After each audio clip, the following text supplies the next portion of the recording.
धर्म, आपला समाज, आपली संस्कृती, आपले आईवडील अशी समाजहिताची दिशा दाखवणाऱ्या ज्वलंत विचारांचे मार्गदर्शन करणारे प्रख्यात व्याख्याते वसंत हंकारे यांच्या प्रेरणादायी व्याख्यानाचे आयोजन प्रभाग क्रमांक 11च्या माजी नगरसेविका सीमाताई निगळ तथा शिवसेनेचे सामाजिक कार्यकर्ते गोकुळ शेठ निगळ यांच्या वतीनं करण्यात आले होते.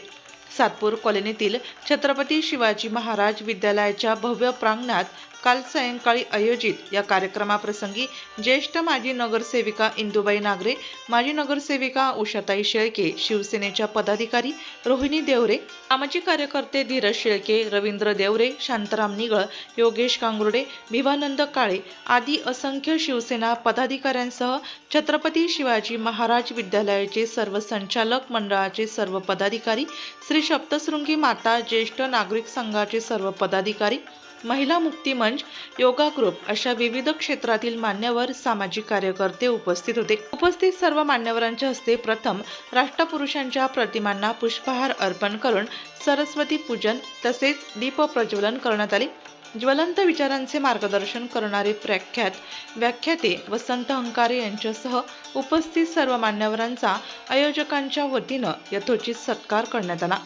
या कार्यक्रमासाठी प्रभाग क्रमांक 11 मधील सातपूर कॉलनीतील असंख्य विद्यार्थी, ज्येष्ठ नागरिक, महिला, युवक, युवती, बालगोपालांसह नागरिक मोठ्या संख्येने उपस्थित होते. आपल्या सातपूर भागातील सर्व समाजाची एकजूट आणि भावी पिढ्यांना घडवण्यासाठी या प्रेरणादायी ज्वलंत मार्गदर्शनाचे आयोजन केल्याचं कार्यक्रमाच्या आयोजक तथा माजी नगरसेविका सीमाताई निगळ यांनी यावेळी सांगितले. छत्रपती शिवाजी महाराज, महात्मा ज्योतिबा फुले, डॉक्टर बाबासाहेब आंबेडकर आणि सगळ्या महिला वर्ग आणि ज्येष्ठ श्रेष्ठ इथे जे उपस्थित राहिले त्यांचे खूप खूप आभार. तसेच विद्यार्थी वर्ग, मी प्रथम सगळ्यात पहिले हंकारे साहेबांचे खूप आभार मानते की त्यांनी आज आपल्याला वेळात वेळ काढून आज आपल्याला इथे आपल्यासाठी उपस्थित राहिले आहे. आणि एकच सांगते, आपलं कुटुंब आपली जबाबदारी या विचाराने हा कार्यक्रम ठेवलेला आहे.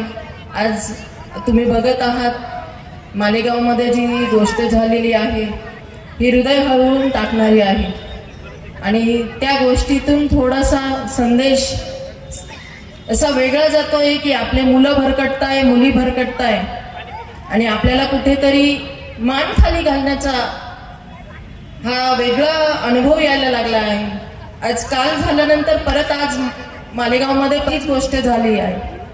आज आपलं भविष्य हे कुठेतरी मुला मुलींमुळे आपल्या आईवडिलांना खाली बघण्याची वेळ येते आणि त्यात आज 55 वर्षाच्या माणसांनी असं केल्यानंतर खरंच की गर्भवती माई म्हणते की माझी मुलगी फक्त सुरक्षित पोटात आहे. ती वेळ आज आली की त्या मुलीला कसं सांभाळू हा विचार पडलेला आहे. म्हणून मी एकच विनंती करेल सगळ्या प्रभागातल्या लोकांना की आज आपण ही वेळ अशी येऊ नये म्हणून सगळ्यांनी सक्षम होऊन मुलांना संस्कार, संस्कृती आणि आपला जो पाया आहे तो भक्कम करण्यासाठी हा कार्यक्रम ठेवला आहे. तर आपण सगळ्यांनी याचा एकच विचार करायचा की यातून आपल्या मुला मुलींना, आपल्या परिवाराला आपण कसं सक्षम करू शकतो. आणि साहेबांचे इतके सुंदर कार्यक्रम असतात की बघितल्यानंतर असं वाटतं की खरंच आज हे गरज आहे आणि तळमळीने एवढे सांगतात की ती तळमळ प्रत्येकाच्या मनात पाहिजे आणि ध्यानात पाहिजे. यासाठी हा कार्यक्रम ठेवलेला आहे. आपण सगळे इथे उपस्थित राहिले त्याबद्दल खूप खूप धन्यवाद. जय हिंद, जय महाराष्ट्र. आपल्या इतिहासाची साक्ष देत खास शैलीत वसंत हंकारे यांच्या ज्वलंत विचारांच्या मार्गदर्शन ऐकताना लहान मोठ्यांच्या डोळ्यातील अश्रू वाहत होते. मेल्यानंतर आई बापाला जाळतात चोख, मेल्यानंतर आई बापाला जाळत नाहीत माझ्या लेकरांनो. मेल्यानंतर त्यांचं फक्त निर्जीव शरीर जाळतात. पण जर आपल्यामुळं आपल्या आई बापाची चिता रोज घरात जळत असते, रोज आपला आई बाप तीळ मरत असतो आणि पोरांनो त्या चितेला रोज आपण अग्नी देत असतो. स्वामी तिने जगाचा आई विना भिकारी हे माऊली जर आमच्या आयुष्यामध्ये नसती पोरीनो, छत्रपती नसते, बुद्ध नसते, तू नसतीस, मी नसतो, कोणीच नसतं. आपल्या डोळ्यात अश्रू न दाखवता आजपर्यंत जर आपल्या लेकरांच्यासाठी कोण रडला असाल तर त्या देव माणसाचं नाव बाप आहे. हे हा बाप हे तुझ्या आईच्या नजरेमध्ये आहे आणि ही अशी कडकडून मिठी मारायची, आईच्या डोळ्यात टच करून पाणी आलं पाहिजे आणि ते पाणी घुसात आपल्या आईला सांगायचं, आई माझा तुझ्यावर लई जीव बापाला, आज तू लई श्रीमंत आहेस पोरी, पळत पळत जायचं आणि आपल्या तुझ्या आईला तुझ्या कडकडून मिठी मार पोरी, मार मिठी तुझ्या आईला, तुझ्या बापाच्या डोळ्यातले आणि या आई बापाला तुम्ही व्यसन करा. या आई बापाची चूक काय आहे? तुम्हाला लहानाचं मोठं केलं सांगा, पोरीला पाया पडा, चला सगळ्यांनी पाया पडा, चला बाबासाठी द्या. एकदा डोक्यावर हात ठेवा, ठेवा पोरांनो, तुम्हाला आवडणार नाही मला माहित आहे, पण ठेवा डोक्यावर हात ठेवा. एकदा डोळं झाका पोहोचला नाही, पण आजची प्रार्थना आई बापापर्यंत पोहोचेल बघ. आणा डोळं कडकडून मिठी, एकदम मारा कडकडून मिठी, सांगा आई बापाला एक मिठी राहून गेली साहेब पप्पा, तुम्हाला पोलीस स्टेशनला उभं करणार नाही, मी कुठलं व्यसन करणार नाही. पप्पा माझा डोक्यावर नाही जीव आहे, पोरांनो सांगा मी व्यसन करणार. बसा सब मंगल कल्याण कर, रक्षण कर आणि तुझे गोड नामुखात अखंड राहू दे.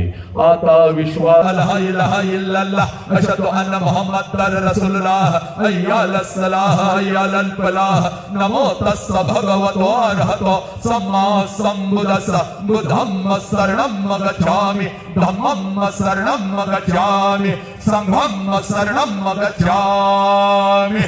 पोरांनो हे तुमचं राष्ट्र आहे, या राष्ट्राला जपा, आई बापाला जपा, बस कोणतंही व्यसन करू नका. एवढं सांगण्यासाठी आज मला लक्षात घ्या, सीमाताईंनी आणि गोकुळ भैयांनी आज मला इथं बोलवलं होतं. छत्रपती शिवाजी महाराज विद्यालयाच्या या प्रांगणामध्ये मी आलो. मुखाला काही चुकीचा शब्द गेला असेल माफ करा. शेवटचा श्वास या लेकरांचं कल्याण करत असताना करोडो लेकरांच्या साक्षीना ते हसत हसत या ब्रह्मांडामध्ये विलीन होणारा एवढा एकच आशीर्वाद माझ्यासाठी माताने या ब्रह्मांडाकडे, या भगवंताकडे मागा, माझ्या झोळीमध्ये टाका, कारण एका आईचा आशीर्वाद एका लेकराला नक्कीच लागत असतो. एवढं बोलतो आई बाप राष्ट्र महामानवाच्या धरणे नतमस्तक असलेला वसंत आज इथं सीमाताई आणि गोकुळ भैयांचे खूप खूप आभार मानतो. आपल्यामुळे मला सेवा करण्याची संधी दिली. इथल्या सगळ्या लहान थोरांच्या चरणी मी नतमस्तक होतो आणि मी तर थांबतो. वंदे मातरम. जय हिंद, जय भारत, जय भीम, जय शिवराय, जय श्रीराम. कार्यक्रमाचे यशस्वी असे सूत्रसंचलन सामाजिक कार्यकर्ते लोकेश कटारिया यांनी केले, तर युवा उद्योजक अभिषेक निगळ यांनी सर्वांचे आभार व्यक्त केले. जय भीम. आणि महत्त्वाची गोष्ट एक आहे की सर्वजण एवढ्या थंडीमध्ये एकदम शांतपणे सरांचं सगळं गोष्ट ऐकली, हीच आज या पूर्ण या मोठ्या कार्यक्रमाचं यश. आणि महत्त्वाची गोष्ट तर सरांना कधी मी फोन केला तर सर मला लेकरूच म्हणतात. काय रे लेकरा, काय रे लेकरू, झालं का तुझं? सरांशी बोलताना असं कधी वाटलं नाही की सर एक समाज प्रबोधनकार आहेच, परंतु सर ज्या पद्धतीने आज समाज प्रबोधनकार ठिकाणी जे सगळ्या गोष्टी करतायत त्या मला तरी नाही वाटत या पूर्ण महाराष्ट्रामध्ये कोणी करू शकतं. आणि माझं एक महत्त्वाचं एक असं म्हणणं होतं सर की मी माननीय आमचे जे शिवसेना पक्षाचे ज्येष्ठ नेते माननीय एकनाथजी शिंदे साहेब, मी त्यांना देखील भेटून या कार्यक्रमाची सर्व कल्पना देणार आहे. आणि परत पुन्हा एकदा तुम्हाला या सातपूर नगरीमध्ये येऊन असंच यापेक्षाही डबल मोठ्या संख्येमध्ये तुम्हाला हा कार्यक्रम यशस्वी करायचा आहे व तुम्ही इथे उपस्थित राहिलात व सर्व बंधू भगिनी, विद्यार्थी विद्यार्थिनी, त्यानंतर सर्व पत्रकारांचे तसेच ज्येष्ठ नागरिकांचे व आमच्या शिवसेना सातपूर पदाधिकाऱ्यांचे सर्वांचे या ठिकाणी खूप खूप धन्यवाद. अशी साथ आमची कायम असू द्या. आणि सर्वांनी एकदा जोरदार वसंत अंकारे सरांना या छान अशा व्याख्यानाबद्दल जोरदार टाळ्या द्यायच्या. धन्यवाद. प्रभाग क्रमांक 11च्या माजी नगरसेविका सौ सीमाताई गोकुळ शेट निगळ आणि सामाजिक कार्यकर्ते गोकुळ शेट निगळ यांच्या प्रयत्नातून सातपूरमधील सर्व समाजाला नवसंजीवनी देणारा, एकत्रित करणारा, संस्कृती आणि मूल्याची शिकवण देणारा, युवकांना दिशा दाखवणारा, कुटुंब परंपरेची नाळ आणखी बळकट करणारा एक महत्त्वपूर्ण प्रेरणादायी विचार सोहळा ठरला हे नक्की.